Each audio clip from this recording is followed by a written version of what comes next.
ദൈവനാമത്തിന് മഹത്വം ഉണ്ടാകട്ടെ. അധ്വാനത്തിൻ്റെ മഹത്വം അല്ലെ പ്രാധാന്യം ദൈവവചന വെളിച്ചത്തിൽ, അതാണ് നമ്മുടെ വിഷയം. ജോലികൾ എങ്ങനെ എളുപ്പമാക്കാം അല്ലെങ്കിൽ എങ്ങനെ ഒഴിവാക്കാം എന്ന് ചിന്തിക്കുന്ന കാലത്താണ് നമ്മൾ ജീവിക്കുന്നത്. നേരത്തെ മോളി ആൻറ്റിയിലൂടെ നമ്മൾ അത് തന്നെ കേട്ടു. അപ്പോൾ ഒരു കാലത്ത് നമ്മളെപ്പോലെയുള്ള സ്ത്രീകൾ ചെയ്തിരുന്ന ജോലികളൊന്നും ഇന്ന് നമുക്ക് ചെയ്യണ്ട. നമുക്ക് വേണ്ടി അതൊക്കെ ചെയ്തു തരാൻ മെഷീൻസ് ഒക്കെ ധാരാളം ഉണ്ട്. ഇന്ന് എല്ലാം നമ്മളൊന്നും ചിന്തിക്കുക പോലും വേണ്ട, എല്ലാം ചിന്തിച്ച് മറ്റുള്ളവർ ഫോണിൽ നമുക്ക് ഇട്ട് തന്നിട്ടുണ്ട്. ഇപ്പോൾ പിള്ളേരുടെ അസൈൻമെൻ്റ് ആണെങ്കിലും ഫോണിൽ നോക്കിയാൽ മതി, അവർക്ക് ചെയ്യാൻ പറ്റും. അവർക്ക് പ്രത്യേകിച്ചൊന്നും ചിന്തിക്കുകയോ ചെയ്യുകയോ ഒന്നും വേണ്ട. അപ്പം നമ്മളുടെ ചിന്തകളെയും ദൈവം തന്ന ചിന്താശേഷിയെയും നമുക്ക് പ്രവർത്തിക്കാനുള്ള കഴിവിനെയും ഒക്കെ ഇല്ലാതാക്കുന്ന അതൊക്കെ വെറുതെ ആക്കി വെച്ചുകൊണ്ടിരിക്കുന്ന ഒരു കാലഘട്ടത്തിലൂടെയാണ് നമ്മളൊക്കെ ജീവിക്കുന്നത്. ഇന്ന് പൊതുവേ നോക്കിയാൽ യൂത്ത്സിനെയൊക്കെ പ്രത്യേകിച്ച് നോക്കിയാലും വെറുതെ ഇരിക്കണം, പണി ചെയ്യാൻ താല്പര്യമില്ല ആർക്കും. യൂത്ത്സ് മാത്രമല്ല, വലിയവരുടെയും ചിന്ത അങ്ങനെയൊക്കെ തന്നെയാണ്. അപ്പം ഇങ്ങനെയുള്ള ഒരു ഒഴുക്കിനെതിരെ നീന്തണം എന്ന് പറയാനാണ് ഞാനിവിടെ നിൽക്കുന്നത്. അത് നമുക്ക് കേൾക്കാൻ അത്ര ഇമ്പമുള്ള ക്ലാസ് അല്ലെന്ന് എനിക്കറിയാം. പക്ഷെ നമ്മളത് മനസ്സിലാക്കുകയും നമുക്ക് ദൈവം തന്ന കഴിവുകളും ശക്തിയും എല്ലാം ദൈവനാമ മഹത്വത്തിന് വേണ്ടി നമ്മൾ ഉപയോഗിക്കുകയും ചെയ്യേണ്ടത് ആവശ്യമാണ്. വ്യക്തിപരമായിട്ട് പറഞ്ഞു കഴിഞ്ഞാൽ ഞാൻ അങ്ങനെ അധ്വാനിക്കാൻ വലിയ താല്പര്യമുള്ള കൂട്ടത്തിലൊന്നുമല്ല. എൻ്റെ മനസ്സിനിണങ്ങിയ രീതിയിൽ കാര്യങ്ങളൊക്കെ ചെയ്തു തരാൻ ആളും സാഹചര്യമൊക്കെ ഉണ്ടെങ്കിൽ വെറുതെ ഇരിക്കാനൊക്കെയാണ് എൻ്റെയും ആഗ്രഹം. അപ്പോൾ ഞാൻ തന്നെ അത് ആദ്യം പഠിക്കട്ടെ എന്നോർത്തായിരിക്കും ദൈവം എന്നെ ആ വിഷയം ഏൽപ്പിച്ചതെന്ന് ഞാൻ വിചാരിക്കുന്നു. അപ്പോൾ എന്നെക്കാളും അധ്വാനശീലരും അധ്വാനിക്കുന്നതിൽ എൻജോയ് ചെയ്യുന്ന ആൾക്കാരൊക്കെ ഇവിടെ ഉണ്ടെന്നുള്ളത് എനിക്ക് അറിയാതെ ഞാൻ മറക്കുന്നില്ല. അപ്പോൾ അധ്വാനത്തെ പറ്റി ഉള്ള മഹാന്മാർ പറഞ്ഞ 2-3 വാചകങ്ങൾ നമുക്ക് ആദ്യം ശ്രദ്ധിക്കാം. ഡോക്ടർ APJ അബ്ദുൽ കലാം പറഞ്ഞു, നിങ്ങൾക്ക് സൂര്യനെ പോലെ തിളങ്ങണമെങ്കിൽ ആദ്യം സൂര്യനെ പോലെ കത്താൻ പഠിക്കണം. അതുപോലെ മഹാത്മാഗാന്ധി പറഞ്ഞു, അധ്വാനമില്ലാത്ത അറിവ് ഒരു പാപമാണ്. മാർട്ടിൻ ലൂതർ കിങ് പറഞ്ഞു, ഒരു മനുഷ്യൻ തെരുവ് തൂപ്പുകാരനാണെങ്കിൽ മൈക്കൽ ആഞ്ചലോ ചിത്രം വരച്ചതുപോലെയോ ബിഥോവൻ സംഗീതം നൽകിയതുപോലെയോ അയാൾ തെരുവുകൾ വൃത്തിയാക്കണം. സ്വർഗത്തിലെയും ഭൂമിയിലെയും സൈന്യങ്ങൾ ഒന്നുപോലെ നിന്ന് പറയണം, ഇവിടെ ഒരു മികച്ച തെരുവ് തൂപ്പുകാരൻ ജീവിച്ചിരുന്നു എന്ന്.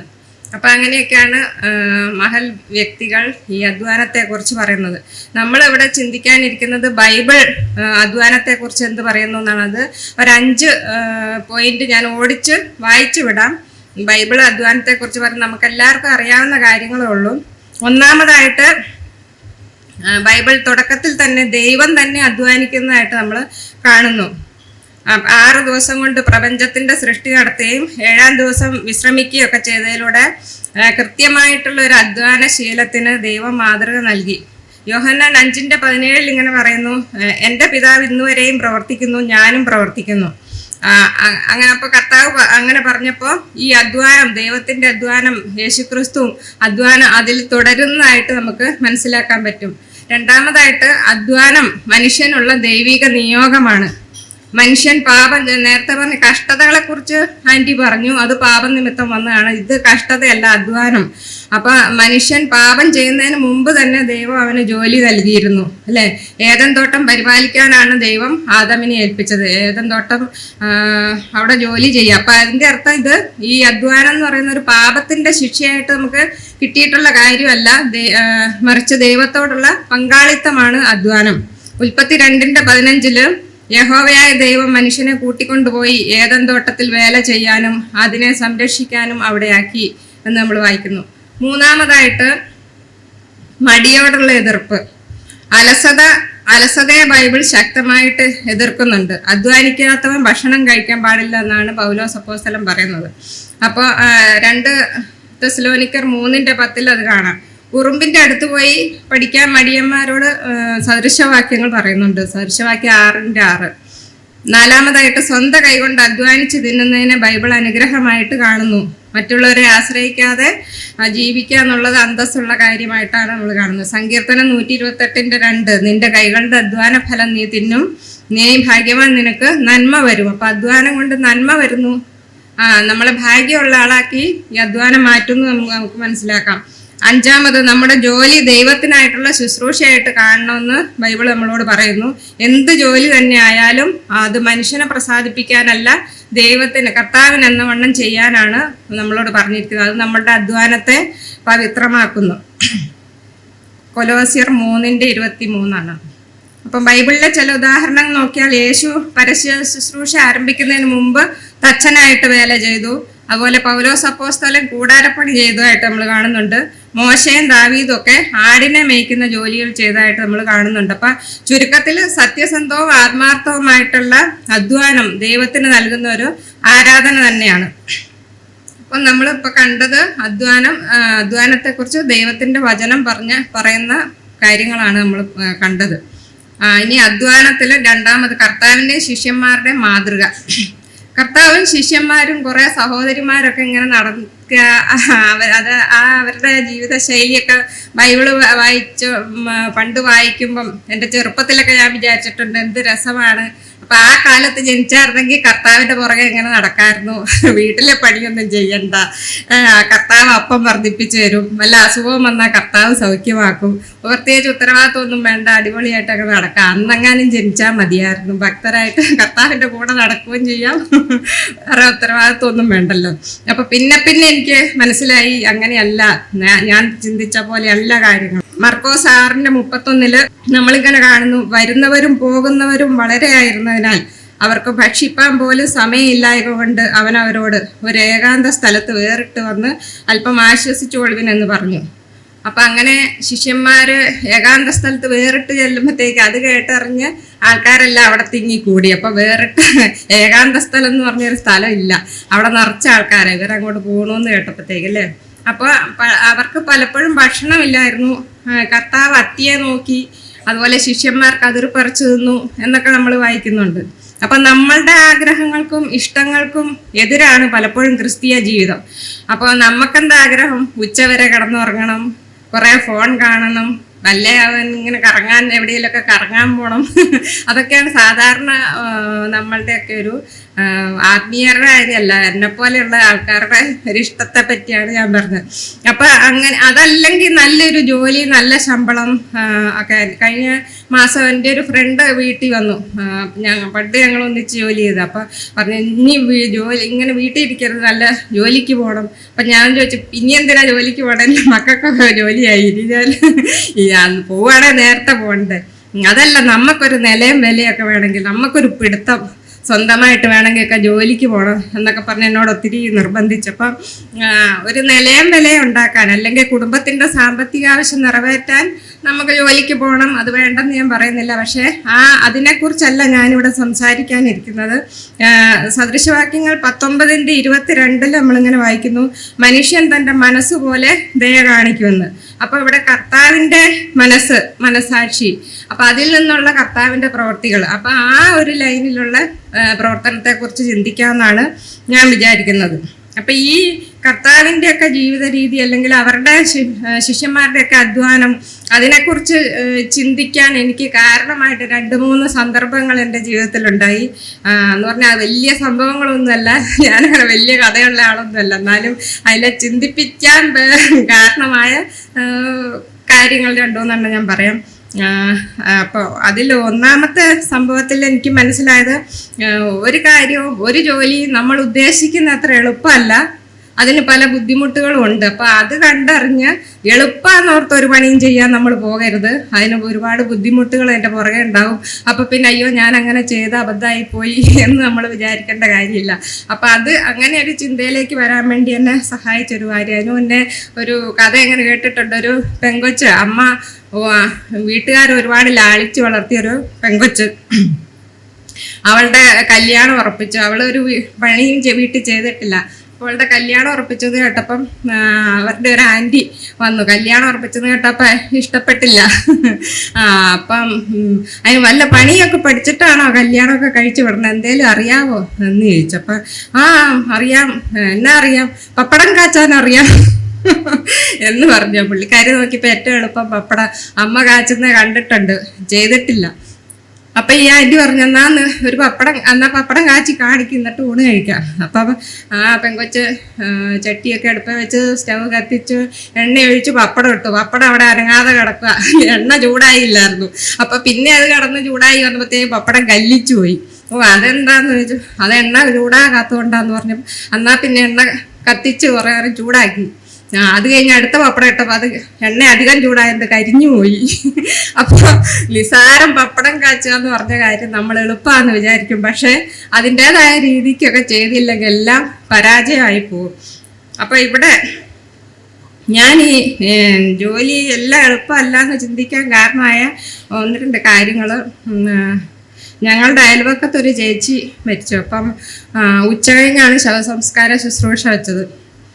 അപ്പം ഈ ഉച്ച കഴിഞ്ഞാകുമ്പോൾ രാവിലെ മുതൽ അടുത്ത ബന്ധുക്കളൊക്കെ അവിടെ വന്നിരിക്കും. അപ്പോൾ ഉച്ചയ്ക്ക് അവർ ഊണ് കൊടുക്കണം. അപ്പം ഞങ്ങളുടെ വീട് തൊട്ടടുത്ത്. അപ്പം അവർ ഫുഡൊക്കെ കാറ്ററിങ്ങുകാർ കൊണ്ടുവരും. നമ്മുടെ വീട്ടിൽ വെച്ച് കഴിക്കാനുള്ള ഒരു അവസരം മാത്രം കൊടുത്താൽ മതി. അതിനെന്താ നമുക്ക് സന്തോഷമല്ലേ, മറ്റുള്ളവർക്കൊരു ഹെൽപ്പ് ചെയ്യുന്നു. അപ്പോൾ ഒരു കുഴപ്പമില്ല വീട്ടിൽ. അപ്പം ഫുഡെല്ലാം കൊണ്ടുവച്ചു. കാറ്ററിങ്ങുകാർ പോയി. അപ്പം ഞാൻ അവിടെ ഇങ്ങനെ വെയിറ്റ് ചെയ്തിരിക്കും. അപ്പം നമുക്ക് വേറെ ബുദ്ധിമുട്ടൊന്നുമില്ല. നമ്മുടെ സഭയെ ആൾക്കാർ വീട്ടിൽ വരുമ്പോൾ പോവുകയൊക്കെ ചെയ്യുന്നവരായിട്ട് നമുക്ക് അതിനകത്തൊരു പുതുമയൊന്നുമില്ല. അപ്പം ഇങ്ങനെ വന്നപ്പം പറയുമ്പം അവർ ഭക്ഷണം ഉണ്ടാക്കും. പേപ്പർ പ്ലേറ്റൊക്കെയാണ്, നമുക്ക് വേറെ പണിയൊന്നും വരുന്നില്ല. ഒക്കെ ആളുകൾ വന്നു തുടങ്ങി.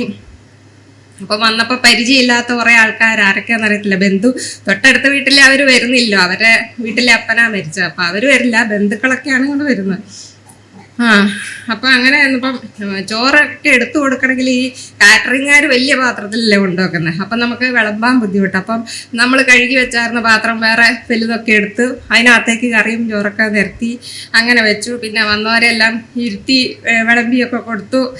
സന്തോഷമായിട്ട്. അപ്പം ഒരുപാട് ആൾക്കാർ പെട്ടെന്ന് 10-40-45 ആൾക്കാരിങ്ങ് വന്നു പോയി. അപ്പം അതിൽ ചെറിയ പിള്ളേരുണ്ട്, പ്രായമായവരുണ്ട്, എല്ലാവരും ഉണ്ട്. അപ്പം നമ്മളിങ്ങനെ ചോറൊക്കെ എടുത്തു കൊടുക്കുന്നു. അതിനിടയ്ക്ക് കറിയും ചോറൊക്കെ തീർന്നതനുസരിച്ച് അത് ഫില്ല് ചെയ്യണം. പിന്നെ ഇടയ്ക്ക് ഓരോരുത്തർ വെള്ളം ചോദിക്കുന്നു, ഉപ്പ് ചോദിക്കുന്നു. പിള്ളേർ ചോറും കറിയും നിലത്ത് വീഴിക്കുന്നു. പേപ്പർ പ്ലേറ്റിലല്ലേ കൊണ്ടുനടന്ന് നിലത്ത് വീഴിക്കുന്നു. പിന്നെ അത് ക്ലീനാക്കാൻ പോകണം. അങ്ങനെ നമ്മൾ ഉദ്ദേശിച്ച പോലെയല്ല, കുറച്ച് പണികളങ്ങ് വന്നു. പറഞ്ഞ പോലെ അങ്ങ് എളുപ്പമായില്ല. അപ്പം അത് കഴിഞ്ഞ് എല്ലാവരും കഴിച്ചിട്ട് പോയപ്പോഴത്തേക്കും വീടൊക്കെ ഏകദേശം അലങ്കോലമായി. അപ്പം പിന്നെ വീടൊക്കെ വൃത്തിയാക്കി ഇടണം. എന്നിട്ട് നമുക്ക് പിന്നെ ഈ കാറ്ററിംഗുകാർ കൊണ്ടുവന്ന പാത്രം, നമ്മുടെ പാത്രം, ഇതെല്ലാം കഴുകി വെക്കണം, വീട് വൃത്തിയാക്കണം. അത് കഴിഞ്ഞ് ശവാടൊക്കെ നടത്തുന്നിടത്തേക്ക് പോകുകയും വേണം. അപ്പം നമ്മളൊരു ഓട്ടപ്രദക്ഷിണം നടത്തി. പക്ഷേ അത് നമ്മൾ ഏറ്റവും മനസ്സോടും സന്തോഷത്തോടും സംതൃപ്തിയോടും കൂടിയാണ് ചെയ്തത്. നമുക്ക് അവിശ്വാസികളായിട്ടുള്ള നമ്മുടെ അയൽവക്കക്കാർക്കൊരു സഹായം ചെയ്തത് ദൈവത്തിന് നാമമഹത്വമാകുമല്ലോ. പ്രത്യക്ഷത്തിൽ ഒരു റിസൾട്ടൊന്നും കണ്ടില്ലെങ്കിൽ പോലും എന്നുള്ളൊരു സന്തോഷവും സംതൃപ്തിയും മനസ്സിലുണ്ടായിരുന്നു. അപ്പൊ ഈ വീട്ടിൽ വെച്ച് ഭക്ഷണം കൊടുക്കുക എന്ന് പറഞ്ഞപ്പോൾ ആ തുടക്കത്തിൽ ഇത്രയും പണികൾ അങ്ങ് വരുമെന്ന്, ഭയങ്കര പണികൾ വന്നൊന്നല്ല. ഞാൻ ഇത് പറയണതിന് എനിക്ക് ഉദ്ദേശം വേറെ ഉണ്ട്. കുറച്ച് കഴിയുമ്പോൾ ഞാൻ പറയാം ഇത്രയും വിസ്തരിച്ച് ചെയ്ത പണിയെല്ലാം പറഞ്ഞു എന്തിനാണ്. അപ്പം അങ്ങനെ ഞാനും വീടൊക്കെ അത്യാവശ്യം ക്ലീൻ ചെയ്ത് ശവാടക്കിന് പോയി. പിന്നെ രാത്രി വന്നിട്ട് പേപ്പർ പ്ലേറ്റും ഗ്ലാസ്സൊക്കെ കത്തിക്കാം എന്ന് വെച്ച്. അപ്പം ഞാൻ പറഞ്ഞു വന്നത്, ഈ അയൽവക്കംകാർ ഒരിക്കലും ഇതറിയുന്നില്ല. നമ്മളിങ്ങനെ ഓടിയുന്നോ പണിയെടുക്കുന്നോ. അവരുടെ നോട്ടത്തിൽ നമ്മൾ ഫുഡ് തുടർന്ന് കഴിക്കാൻ ഒരു വാതിൽ തുറന്നു കൊടുത്തു, അത്രേ വരുന്നുള്ളൂ.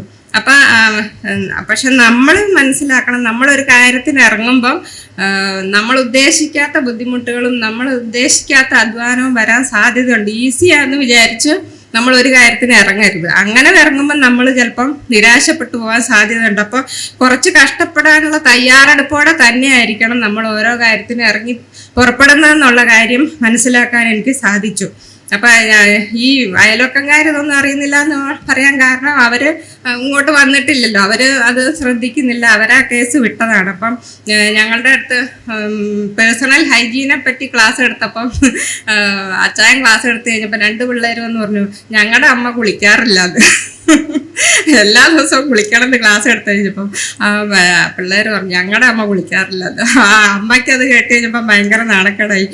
പിള്ളേരങ്ങനെ പറയാൻ കാരണം പിള്ളേരൊക്കെ ഉറങ്ങിക്കഴിഞ്ഞൊക്കെയാണ് അമ്മ കുളിക്കാറ്, എല്ലാ പണിയും കഴിഞ്ഞിട്ട്. അപ്പൊ പിള്ളേരൊരിക്കലും കണ്ടിട്ടില്ല അമ്മ കുളിച്ചിട്ട് വരുന്നത് എന്ന് പറഞ്ഞ പോലെ നമ്മുടെ അധ്വാനങ്ങൾ പലപ്പോഴും മറ്റുള്ളവർ അറിഞ്ഞെന്ന് വരില്ല. അപ്പൊ അതിൽ നമ്മൾ നിരാശപ്പെടേണ്ട കാര്യമില്ല. നമ്മൾ അധ്വാനിക്കുന്നുണ്ടെന്നുള്ളത് നമുക്ക് ബോധ്യം ഉണ്ടായാൽ മതി. നമ്മൾ അധ്വാനിക്കുന്നുണ്ടെന്നുള്ളത് ദൈവം കാണുന്നുണ്ട്. മറ്റുള്ള മനുഷ്യരുടെ സർട്ടിഫിക്കറ്റ് കിട്ടാൻ വേണ്ടി നമ്മൾ അധ്വാനിച്ചു കഴിഞ്ഞാൽ നമുക്ക് നിരാശയായിരിക്കും ഫലം. പലപ്പോഴും നമ്മളുടെ ഒരു കാര്യങ്ങളും നമ്മുടെ കൂടെ ജീവിക്കുന്നവരോ മറ്റുള്ള സഹവിശ്വാസികളോ നാട്ടുകാരോ കണ്ടില്ലെന്ന് വരാം. ഇനി രണ്ടാമത്തെ സന്ദർഭം, എല്ലാം മരിച്ചതാട്ടോ, മൊത്തം നെഗറ്റീവാന്ന് വിചാരിക്കില്ല. എൻ്റെ ഒരു അടുത്ത ബന്ധു മരിച്ചു. അപ്പം ഞാനും പോയി. അപ്പം അവിടെ ഇങ്ങനെ കുത്തിയിരിക്കുക. അവിടെ ഉച്ച കഴിഞ്ഞാണ് ശവസംസ്കാരം. അപ്പം ഞങ്ങളൊക്കെ ദൂരേന്ന് ചെന്നവരായതുകൊണ്ട് നിർബന്ധിച്ച് ഭക്ഷണം കഴിക്കാൻ അടുത്ത വീട്ടിലേക്ക് പോവാണ്. അപ്പം ഞാനും എൻ്റെ കൂടെ വേറെ കുറച്ച് പേരുണ്ട്, ഞങ്ങളെല്ലാം കൂടെ പോയി. അവിടെ ചെന്ന് കഴിഞ്ഞപ്പം വീട് തുറന്നിട്ടിട്ടുണ്ട്. അവിടെ എല്ലാം നോക്കി കുറച്ചു നേരം ഞങ്ങൾ നിന്ന്, ഒരു മനുഷ്യനെ അവിടെ എങ്ങും കാണുന്നില്ല. ഈ വീട്ടിൽ ആരാ താമസിക്കുന്നതെന്നൊന്നും അറിയത്തില്ല. പിന്നെ നോക്കിയപ്പം മേശപ്പുറത്ത് ഡൈനിങ് ടേബിളിൽ കാറ്ററിംഗുകാർ കൊണ്ടുവച്ചിട്ടുള്ള കുറേ ഭക്ഷണം അനാഥമായിട്ട് ഇങ്ങനെ ഇരിപ്പുണ്ട്. അപ്പം ഞങ്ങൾ നമ്മുടെ വീട്ടുകാർ പറഞ്ഞിട്ട് കൊണ്ടുവച്ചതാണല്ലോ, അപ്പൊ പിന്നെ ധൈര്യമായിട്ട് കഴിക്കണേന് കുഴപ്പമില്ല. ഞങ്ങള് വേണ്ടിയവര് വേണ്ടത് എടുത്ത് കഴിച്ചിട്ട് ഞങ്ങൾ സ്ഥലം വിട്ടു. അപ്പൊ അന്ന് രാത്രി വീട്ടിൽ വന്നിട്ട് കിടന്നു കഴിഞ്ഞപ്പോ ഞാനിങ്ങനെ ഓർത്തു, കണ്ടോ വിവരമുള്ള മനുഷ്യരൊക്കെ ചെയ്യുന്ന കണ്ടോ, അവരവിടെ ചോറും ഒക്കെ വെച്ചിട്ട് പോയി വേണ്ടിയവരെടുത്ത് കഴിക്കും. അപ്പൊ ഞാനെന്തൊരു വിഡ്ഢിയാ, ഞാനെന്തിനാ മെനക്കെട്ടതെന്ന് എല്ലാവർക്കും ഇങ്ങനെ വിളമ്പിക്കൊടുത്തത് അല്ലേ. അപ്പം ആരൊക്കെയാ വന്നിട്ട് പോയ ആർക്കറിയാം. ഇനി അവരെ കണ്ടാൽ വല്ലതും അറിയുമോ? നമ്മൾ ഒന്ന് കണ്ട് വന്നു വീട്ടിൽ വന്നു കഴിച്ചിട്ട് പോയി നിർത്താം. അവരെ ഇനി നമ്മൾ കണ്ടാൽ അറിയില്ല, അവർ നമ്മളെയും ചിലപ്പോൾ അറിയില്ല. അപ്പം ഇതുകൊണ്ടൊക്കെ എന്താ ഗുണം? ഞാൻ വെറുതെ ഇങ്ങനെ അധ്വാനിച്ചു. ഞാനിങ്ങനെ പറഞ്ഞു, ദൈവമേ എനിക്ക് കുറച്ച് ബുദ്ധിയും ബോധമൊക്കെ തരണം. സാധാരണ എല്ലാ മനുഷ്യരും ജീവിക്കുന്ന പോലെയൊക്കെ ജീവിക്കാൻ എന്നൊക്കെ ഞാനിങ്ങനെ മനസ്സിൽ വിചാരിച്ചു. അപ്പം അത് രണ്ടാമത്തെ കാര്യം. ഇനി മൂന്നാമത്, അപ്പം ഞാൻ പറഞ്ഞത് ഞാൻ അധ്വാനിച്ചത് എല്ലാം വെറുതെ ആയിപ്പോയി, ഭോഷത്വമായി പോയി, മറ്റുള്ളവർ ചെയ്ത് കണ്ടതാണ് ശരിയെന്ന് എനിക്ക് തോന്നി. അതാണ് രണ്ടാമത് ഞാൻ വിചാരിച്ച കാര്യം. മൂന്നാമതായിട്ട് വീണ്ടും ഞങ്ങളുടെ അയൽവക്കത്ത് ഒരാൾ മരിച്ചു. അത് ഉച്ച കഴിഞ്ഞാണ് സംസ്കാരം വെച്ചത്. അപ്പം അതൊരിക്കലും നമ്മളെ ബാധിക്കുന്ന കാര്യമല്ല. അത് അവരുടെ വീടിൻ്റെ അപ്പുറത്ത് തൊട്ടടുത്ത് വേണമെങ്കിൽ എളുപ്പത്തിൽ കിടക്കാൻ പാകത്തിന് കുറേ വീടുകളുണ്ട്. അതുകൊണ്ട് അവർ ഭക്ഷണത്തിൽ നമ്മുടെ വീട്ടിൽ വെക്കാൻ സാധ്യതയില്ല. അതുകൊണ്ട് നമ്മളങ്ങനെ വിചാരിച്ചുമില്ല. അപ്പം കുറച്ച് കഴിഞ്ഞപ്പോൾ അച്ചായൻ വന്ന് പറഞ്ഞു, ഫുഡ് ഇങ്ങോട്ട് കൊണ്ടുവരും, ഇവിടെയൊക്കെയാണ് വരുന്നത്. അപ്പോൾ ഓക്കെ. അപ്പം ഞാൻ മുൻ അനുഭവങ്ങളുടെ വെളിച്ചത്തിൽ ഞാൻ തീരുമാനമെടുത്തു, ഇപ്രാവശ്യം വിളമ്പി കൊടുക്കില്ല. ഇപ്പം നമുക്ക് വിവരമായല്ലോ, വിവരവും ബോധമുള്ളവര് എല്ലാം ചെയ്യുന്നതെന്നൊക്കെ കണ്ട് പഠിച്ചിട്ടിരിക്കുകയല്ലോ. അപ്പം അങ്ങനെ ഞാൻ തീരുമാനിച്ചു, ഇപ്രാവശ്യം വിളമ്പി കൊടുക്കുന്നില്ല. അവർക്ക് എടുക്കാൻ സൗകര്യത്തിനെല്ലാം റെഡിയാക്കി വെച്ചിട്ട് ഞാൻ അവിടെ ഇരിക്കും. അങ്ങനെ ഞാൻ തീരുമാനിച്ചു. അപ്പം ഞാൻ ഫുഡ് വരുന്നത് നോക്കി ഇങ്ങനെ ഇരുന്നു. നമുക്ക് അന്നേരം അപ്പുറത്തേക്ക് പോകാൻ പറ്റില്ലല്ലോ, നമ്മുടെ വീട്ടിലേക്ക് സാധനം വരുമ്പോൾ. അപ്പം ഞാൻ അവിടെ ഇങ്ങനെ ഇരുന്നു. അപ്പം മനസ്സിൽ ഭയങ്കര ഒരു അസ്വസ്ഥത. വലിയ കാര്യമൊന്നും അല്ലെങ്കിലും വിളമ്പി കൊടുക്കണോ വേണ്ടയോ, വേണ്ട വേണം, ഇങ്ങനെയുള്ള ഒരു വടംവലി. അപ്പം ഞാൻ ഓർത്തു, ആദ്യത്തെ പ്രാവശ്യം ആൾക്കാർ ഇങ്ങോട്ട് വരുന്നു എന്നൊക്കെ കേട്ടപ്പോൾ ഏതാണ്ട് ഒരു കല്യാണം, മരിച്ച വീട്ടിലാണേലും ഒരു ഭയങ്കര ഒരു സന്തോഷവും ഒരു ഇതൊക്കെയായിരുന്നു. നമ്മൾ ഇങ്ങനെ റെഡി ആയിട്ട് നിൽക്കുമായിരുന്നു. ഈ പ്രാവശ്യം ഇങ്ങനെ കൺഫ്യൂഷനായിട്ട് എന്താ വേണ്ടിയത്, വേണോ വേണ്ടയോ എന്നുള്ളൊരു ഇതിലിരിക്കുന്നത് ഞാൻ ഈ ഒരു ഭയങ്കര അസ്വസ്ഥത. അപ്പം ഞാനിങ്ങനെ വെറുതെ ആൾക്കാർ ഇത് ഫുഡ് വരാൻ വേണ്ടി ഇരിക്കുമല്ലോ. അപ്പം ഞാൻ വെറുതെ ബൈബിൾ എടുത്ത് വായിച്ചു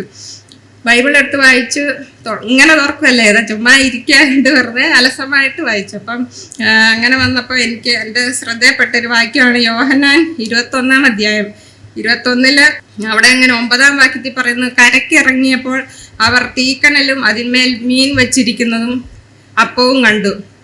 12-ാം വാക്യം, യേശു അവരോട് വന്ന് പ്രാതൽ കഴിച്ചുകൊള്ളുവിൻ എന്ന് പറഞ്ഞു. വാക്യം 13, യേശു വന്ന് അപ്പം എടുത്ത് അവർക്ക് കൊടുത്തു, മീനും അങ്ങനെ തന്നെ. യേശു വന്ന് അപ്പം എടുത്ത് അവർക്ക് കൊടുത്തു, മീനും അങ്ങനെ തന്നെ. അപ്പം അതോടെ എൻ്റെ കൺഫ്യൂഷൻ മാറി. ഞാൻ വിളമ്പിക്കൊടുക്കാൻ തീരുമാനിച്ചു. ഇല്ലേ, അപ്പം കർത്താവ് ശിഷ്യന്മാരോട് ഫുഡ് അവിടെ ഇരിപ്പുണ്ട്, എടുത്തു കഴിച്ചോന്നല്ല പറഞ്ഞു. കർത്താവിന് വേണമെങ്കിൽ അങ്ങനെ പറഞ്ഞാൽ മതിയായിരുന്നു. കർത്താവ് പ്രിപ്പയർ ചെയ്ത് അവിടെ വെച്ചിട്ടുണ്ടല്ലോ, അത് എടുത്ത് കഴിച്ചോളാൻ പറഞ്ഞാൽ മതി. പക്ഷേ കർത്താവ് അങ്ങനെയല്ല പറഞ്ഞു, എടുത്ത് കൊടുത്തു എന്നാണ് പറഞ്ഞത്. മീനും അങ്ങനെ തന്നെ. അപ്പം ലൂക്കോസ് 22:27 കർത്താവ് ഇങ്ങനെ ചോദിക്കുന്നുണ്ട്, ആരാകുന്നു വലിയവൻ, ഭക്ഷണത്തിനിരിക്കുന്നവനോ അതോ ശുശ്രൂഷിക്കുന്നവനോ? ഞാനോ നിങ്ങളുടെ ഇടയിൽ ശുശ്രൂഷിക്കുന്നവനെ പോലെ ആയിരുന്നു എന്ന് നമ്മൾ വായിക്കുന്നു. അപ്പം ഇതിന് ശേഷം ആ ദിവസമല്ല, പിന്നീട് കർത്താവിൻ്റെയും ശിഷ്യന്മാരുടെയും ജീവിതവും അവരുടെ അധ്വാനത്തെക്കുറിച്ചൊക്കെ ഒന്ന് പഠിക്കണമെന്ന് ഒരാഗ്രഹം വന്ന് ഞാൻ ശ്രദ്ധിച്ചു വായിച്ചു കഴിഞ്ഞപ്പം അതിന് പഠിക്കാൻ സഹായിച്ച ഭാഗം ലൂക്കോസ് 9 ലൂക്കോസ് 9 അധ്യായം. അവിടെ വാക്യം 14 ഏകദേശം 5000 പുരുഷന്മാരുണ്ടായിരുന്നു. പിന്നെ അവൻ തൻ്റെ ശിഷ്യന്മാരോട് അവരെ 50 വീതം പന്തി പന്തിയായി ഇരുത്തുവിൻ എന്ന് പറഞ്ഞു. അവര് അങ്ങനെ ചെയ്തു, എല്ലാവരെയും ഇരുത്തി. അത് കഴിഞ്ഞ് അവൻ ആ 5 അപ്പവും 2 മീനും എടുത്ത് സ്വർഗത്തേക്ക് നോക്കി അവയെ അനുഗ്രഹിച്ചു, നുറുക്കി പുരുഷാരത്തിന് വിളമ്പാൻ കൊടുത്തു, ശിഷ്യന്മാരുടെ കയ്യിൽ കൊടുത്തു. എല്ലാവരും തിന്ന് തൃപ്തരായി. ശേഷിച്ച കഷ്ണം 12 കുട്ട നിറച്ചെടുത്തു.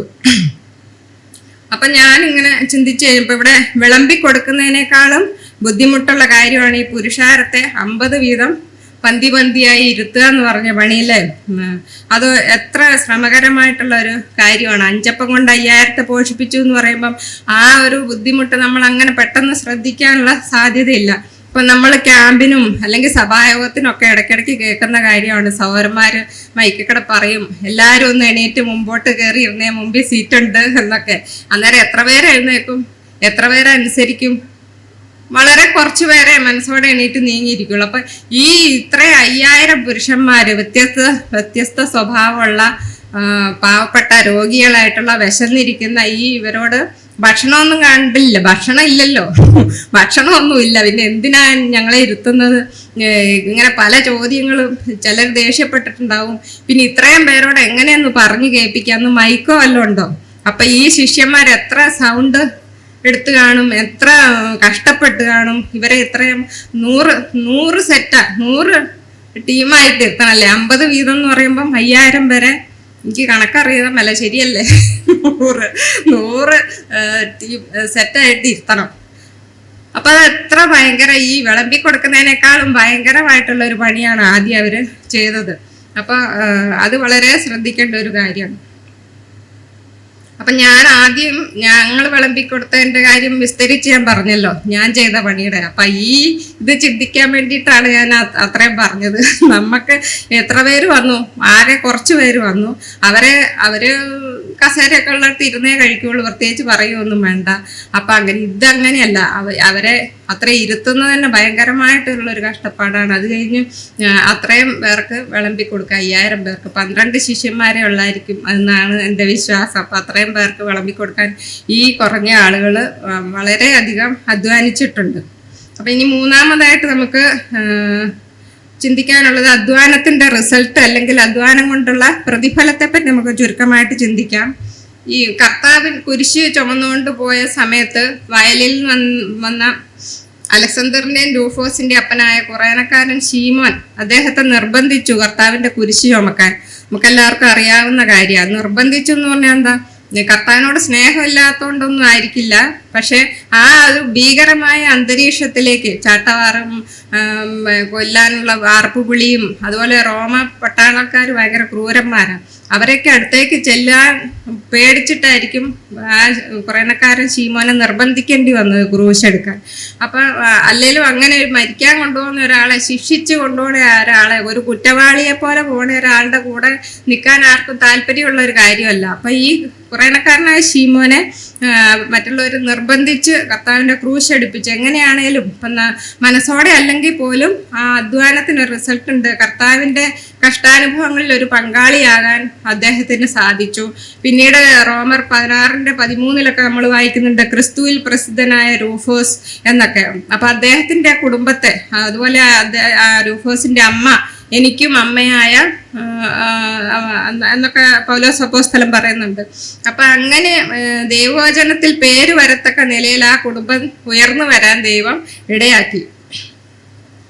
അതുപോലെ തന്നെ കർത്താവിന്റെ പിന്നാലെ നടന്ന് വചനം കേട്ട ആളുകൾ, ഇപ്പൊ നമ്മള് പന്തിയായി ഇരുത്താൻ പറഞ്ഞല്ലോ, അവർക്ക് എന്ത് കിട്ടി? വചനം കേട്ടവർക്ക് അവരുടെ വയറ് നിറയെ ഭക്ഷണം കഴിക്കാൻ പറ്റി, അവരെല്ലാവരും തിന്ന് തൃപ്തരായി എന്ന് പറഞ്ഞു. എന്നാൽ വചനം കേൾക്കുക മാത്രമല്ല, ദൈവം കർത്താവ് പറഞ്ഞത് അനുസരിച്ച ശിഷ്യന്മാർക്ക്, അധ്വാനിച്ചവർക്ക് എന്ത് കിട്ടി? ഒരു കൊട്ട നിറച്ച് കിട്ടി അല്ലേ? മറ്റവർക്ക് കേൾക്കുക മാത്രം ചെയ്തവർക്ക് ഒരു വയറ് നിറച്ച്, അനുസരിച്ച് അധ്വാനിച്ചവർക്ക് ഒരു കൊട്ട നിറച്ച്. അപ്പൊ നമുക്ക് അനുഗ്രഹമുണ്ട്, പ്രതിഫലമുണ്ട് നമ്മൾ ചെയ്യുന്ന കാര്യങ്ങൾക്ക്. ഇവിടെ ഞാനിങ്ങനെ ചിന്തിച്ചു, 12 കൊട്ട നിറച്ചെടുക്കാൻ കാരണം എന്താ? ഇപ്പൊ ഈ കണക്ക് കൃത്യം അറിയാവുന്ന കർത്താവ് അല്ലേ, 50 വീതം ഇരുത്താനൊക്കെ പറഞ്ഞ് എല്ലാ കാര്യം കാൽക്കുലേറ്റ് ചെയ്തു. അതുപോലെ അങ്ങനെ അറിയാവുന്ന കർത്താവിന് ഇത്ര ആൾക്കാർക്ക് തിന്ന് തൃപ്തരാകാൻ, ഒട്ടും ബാക്കി വരാതെ നമ്മുടെ കണക്കിന് വേസ്റ്റ് ആക്കാതെ ഫുഡ് കൊടുക്കണമെങ്കിൽ എത്ര വേണമെന്ന് കർത്താവിന് അറിയാമല്ലേ? തീർച്ചയായിട്ടും അറിയാം. പിന്നെന്താ 12 വട്ടം മിച്ചം വന്ന് ഈ അധ്വാനിച്ചവർക്ക് കൊടുക്കാൻ വേണ്ടി ദൈവം തീരുമാനിച്ചതാണ്. അതുകൊണ്ടായിരിക്കും 12 കൊട്ട മിച്ചം വന്നതെന്ന് ഞാൻ വിചാരിക്കും. അപ്പൊ 5000 പേരല്ല 10000 പേര് കഴിച്ചാലും 12 കൊട്ട മിച്ചം വന്നേനെന്ന് ഞാനങ്ങ് വിശ്വസിക്കുവാണ്. കാരണം അത് ദൈവത്തിന്റെ വിശ്വസ്തതയാണ്. കർത്താവ് പറഞ്ഞത് കേട്ട് അധ്വാനിക്കുന്ന ആളുകൾക്ക് പ്രതിഫലം ഇല്ലാതെ പോയില്ല. അപ്പൊ അതുപോലെ തന്നെ അങ്ങനെ 12 കൊട്ട നിറച്ചെടുത്തത് കൊണ്ട് ഓരോരുത്തർ അവരവന്റെ വീട്ടിലേക്ക് പോയെങ്കിൽ രൂഫോസിന്റെ കുടുംബത്തിലേക്ക് അനുഗ്രഹം ചെന്ന പോലെ അവരുടെയും കുടുംബങ്ങളിലേക്ക് ആ അനുഗ്രഹം ചെന്നു എന്ന് നമുക്ക് വിചാരിക്കാം. പിന്നെയുള്ള ഒരു പ്രധാനപ്പെട്ട കാര്യം, കർത്താവ് അവരെ എല്ലാവരും പന്തിയായി ഇരുത്തി കഴിഞ്ഞിട്ടാണ് അപ്പം എടുത്ത് വാഴ്ത്തി നുറുക്കി കൊടുത്തത്. അങ്ങനെ ഇരുത്തുന്നതിന് മുന്നേ എങ്ങാനും അപ്പം ഒക്കെ വർദ്ധിപ്പിച്ച് അവിടെ വെച്ചാർന്നെങ്കിൽ എന്തായിരിക്കും സംഭവം? ഇന്നാളെ തമിഴ് നടൻ വിജയുടെ എന്തോ പരിപാടിക്ക് ആൾക്കാരെല്ലാം കൂടെ കൂടി എല്ലാവരും ഉന്തും തള്ളുമായിട്ട് മറിഞ്ഞ് എത്രയോ പേര് വീണ് അപകടം ഉണ്ടായി, മരണം ഉണ്ടായി അല്ലേ? കേസും കൊല്ലാപ്പൊക്കെ ആയി. അതുപോലെ ആൾക്കൂട്ടം കൂടിയ മിക്കവാറും എവിടെയൊക്കെയോ ക്ഷേത്ര ദർശനങ്ങൾ അങ്ങനെയുള്ള സ്ഥലങ്ങളിലൊക്കെ ഈ അബദ്ധം നമ്മൾ കണ്ടിട്ടുണ്ട്. ആൾക്കൂട്ടം അങ്ങ് കൂടിയിട്ട് ഭയങ്കരമായിട്ടുള്ള പ്രശ്നങ്ങളും അപകടങ്ങളും ഒക്കെ. അപ്പൊ കർത്താവ് എത്ര ജ്ഞാനത്തോടെയാണ് കാര്യങ്ങൾ ചെയ്തത്. എല്ലാവരെയും ഇരുത്തി കഴിഞ്ഞിട്ടാണ് കർത്താവ് അപ്പോഴെടുത്ത് സ്തോത്രം ചെയ്ത് നുറുക്കി അനുഗ്രഹിച്ച് വർദ്ധിപ്പിച്ചു കൊടുത്തത്. അതല്ലെങ്കിൽ അവിടുത്തെ അന്തരീക്ഷം ഭയങ്കര ഭീകരമായിട്ടുള്ള അന്തരീക്ഷം ആയനെ, ഉന്തും തള്ളും അടിയും പിടുത്തവും ഒക്കെ ആയനെ. ഈ കയ്യൂക്കുള്ളവൻ കാര്യക്കാരൻ എന്ന് പറഞ്ഞ പോലെ അല്ലേ? സാമർഥ്യമുള്ള കുറെ പേര് കയറി ഭക്ഷണമൊക്കെ എടുത്ത് കഴിക്കും, മറ്റുള്ളവർ കുറെ പേര് വിശന്നിരിക്കും. ഈ അപ്പവും മീനെല്ലാം കൂടെ അവലോസ് പൊടി പോലെ ലാസ്റ്റ് അടിച്ചു വാരി എടുക്കേണ്ടി വന്നേനെ, അല്ലെ? ഷേപ്പിലൊന്നും കിട്ടില്ല, മൊത്തം നാശമായി പോയേനെ. അപ്പൊ അത് നമുക്കറിയാം. അപ്പൊ കർത്താവ് എല്ലാ കാര്യമായിട്ടും ചിട്ടയോടും ഭംഗിയായിട്ടാണ് ചെയ്തതെന്നുള്ളത് നമുക്ക് മനസ്സിലാക്കാം. അതുപോലെ നമ്മൾ വിചാരിക്കും, ഇപ്പം ഞാൻ പ്രതിഫലത്തെക്കുറിച്ചാണ് പറഞ്ഞു വന്നത്, രൂഫോസിന്റെയും ശിഷ്യന്മാർക്ക് 12 കൊട്ട നിറച്ചാക്കാം. അപ്പം പ്രതിഫലമുണ്ട്. നമ്മൾ വ്യക്തിപരമായിട്ടും കുടുംബമായിട്ടും സഭയായിട്ടൊക്കെ അനുഭവിക്കുന്ന ഓരോ നന്മകളും, നമ്മളിപ്പോൾ അനുഭവിക്കുന്ന ആരോഗ്യം, നമ്മൾക്കുള്ള മാന്യത, ഇതൊക്കെ നമ്മൾ കുടുംബത്തിൽ കഴിക്കുന്ന അധ്വാനം, സഭയിൽ കഴിക്കുന്ന അധ്വാനത്തിന്റെ റിസൾട്ടാണ്. നമ്മൾ പറയും പലപ്പോഴും ഇതിനൊന്നും ഒരു റിസൾട്ട് ഇല്ല, നമ്മളിങ്ങനെ വെറുതെ അധ്വാനിക്കുകയാണെന്ന് നമ്മൾ വിചാരിക്കും. പക്ഷെ ഈ ഇത്രയും പുരുഷാരത്തിന് അപ്പം നുറുക്കി കൊടുത്തപ്പം ശാന്തമായിട്ട് എല്ലാവരും ഭക്ഷണം കഴിച്ചു പോയപ്പം അവിടെ ഒരു പ്രത്യേകിച്ചൊന്നും ഉള്ളതായിട്ട് നമ്മൾ അറിയുന്നില്ല. പക്ഷെ നമ്മൾ ഇങ്ങനെ ചിന്തിക്കുമ്പോൾ എന്തെല്ലാം പ്രശ്നങ്ങൾ അവിടെ ഒഴിവായിപ്പോയി ഈ അധ്വാനം കാരണം ശിഷ്യന്മാരുടെ, അല്ലേ? ഒരു ഭീകരാന്തരീക്ഷമൊന്നും ഉണ്ടാകാതെ, ഒന്നിനും നാശനഷ്ടം വരാതെ എല്ലാം ശാന്തമായി നന്നായി നടന്നു. അപ്പൊ അത് ഭയങ്കരമായിട്ടുള്ളൊരു റിസൾട്ടും ഒരനുഗ്രഹം അത് നമ്മൾ കാണുന്നില്ല. അതുപോലെയുള്ള അനുഗ്രഹങ്ങൾ ഭവനത്തിലെ ക്രമസമാധാനം, അല്ലേ, മക്കളുടെ വിദ്യാഭ്യാസം, ഇതുപോലെ എല്ലാ കാര്യങ്ങളും നന്നായി നടന്നിട്ടുണ്ടെങ്കിൽ അതിൻ്റെ കാര്യം എന്ന് പറയുന്നത് നമ്മൾ ഓരോരുത്തരും കഴിച്ചിട്ടുള്ള അധ്വാനമാണ്. അപ്പൊ അതുകൊണ്ട് നമ്മൾ കഴിച്ച അധ്വാനത്തെ ഓർത്ത് നമ്മളാരും നിരാശപ്പെടേണ്ടതായിട്ടുള്ള ആവശ്യമില്ല. അപ്പം നേരത്തെ പറഞ്ഞതുപോലെ മനുഷ്യർ നമ്മുടെ അധ്വാനത്തെ കണ്ടില്ലെന്ന് വരും. ഇപ്പൊ ശിഷ്യന്മാർ അധ്വാനിച്ചത് നമ്മൾ അധികം പേരൊന്നും ശ്രദ്ധിച്ചിട്ടില്ലല്ലോ. പക്ഷെ അതിനൊക്കെ റിസൾട്ട് ഉണ്ട്. അത് നമ്മൾ ഉദ്ദേശിക്കുന്ന കുറേ പൈസ നമ്മുടെ കയ്യിൽ സമ്മാനം ആയിട്ട് കൊണ്ട് തരുമല്ല. റിസൾട്ട് എന്ന് പറയുന്നത് പല രീതിയിലാണ്. അത് നമ്മൾ ചിന്തിച്ച് മനസ്സിലാക്കി കണ്ടുപിടിക്കേണ്ട ആവശ്യമുണ്ട്. കർത്താവ് പറഞ്ഞു, ഒരു ഗ്ലാസ് വെള്ളം കുടിക്കാൻ കൊടുത്താൽ വരെ അതിന് പ്രതിഫലം ഉണ്ടെന്ന് പറഞ്ഞു അല്ലേ. അപ്പം കർത്താവിൻ്റെ നാമത്തെ പ്രതി നമ്മുടെ കുടുംബത്തിൽ സമാധാനം ഉണ്ടാകാൻ, കർത്താവിൻ്റെ മഹത്വത്തിന് വേണ്ടി സഭ നന്നായി പോകാൻ, അങ്ങനെയൊക്കെ നമ്മൾ അധ്വാനിച്ച് കഴിയുമ്പം അതിനൊക്കെ പ്രതിഫലമുണ്ട്. അത് ഏത് വിധത്തിലാണ് പ്രതിഫലം തരുന്നതെന്ന് കർത്താവാണ് തീരുമാനിക്കുന്നത്. സദൃശവാക്യങ്ങൾ 31:31 നമ്മളിങ്ങനെ വായിക്കുന്നു, അവളുടെ കൈകളുടെ ഫലം അവൾക്ക് കൊടുപ്പിൻ, അവളുടെ സ്വന്തം പ്രവൃത്തികൾ പട്ടണവാതിക്കൽ അവളെ പ്രശംസിക്കട്ടെ. അതുപോലെ രൂത്തിന്റെ ജീവിതത്തിലേക്ക് നോക്കിയാൽ രൂത്തിനെ അനുഗ്രഹിക്കാൻ എന്ത് എളുപ്പമായിരുന്നു ബോവസിന് അല്ലേ. ഇസ്രായേലിന്റെ ദൈവത്തിന്റെ ചിറകിൻ കീഴിൽ ശരണം പ്രാപിച്ചു വന്ന് നിനക്ക് അവൻ പൂർണ്ണ പ്രതിഫലം നൽകട്ടെ എന്നൊക്കെ മനസ്സറിഞ്ഞ് അങ്ങ് പറയുവാണ്. അപ്പൊ ഈ ബോവസിനേക്കാളും അധികമായിട്ട് അനുഗ്രഹം അമ്മായിയമ്മയിൽ നിന്ന് വന്നിട്ടുണ്ടാവും രൂത്തിന്. അമ്മായിയമ്മയുടെ പ്രാർത്ഥനയും അനുഗ്രഹം ഒക്കെ രൂത്തിനുണ്ട്. കാരണം എന്താ? അവളുടെ അധ്വാനം, അവളുടെ പ്രവൃത്തി, മരിച്ചവരോടും ജീവിച്ചിരിക്കുന്നവരോടും അവൾ ദയ കാണിച്ചത്, അതൊക്കെയാണ് ആ അനുഗ്രഹത്തിന് കാരണം. അപ്പൊ അവളുടെ ആ നല്ല പ്രവൃത്തി, അവളുടെ ആ നല്ല മനസ്സ്, അതിൽ നിന്ന് വന്ന അധ്വാനം, അത് അവളെ എവിടെ കൊണ്ടെത്തിച്ചു?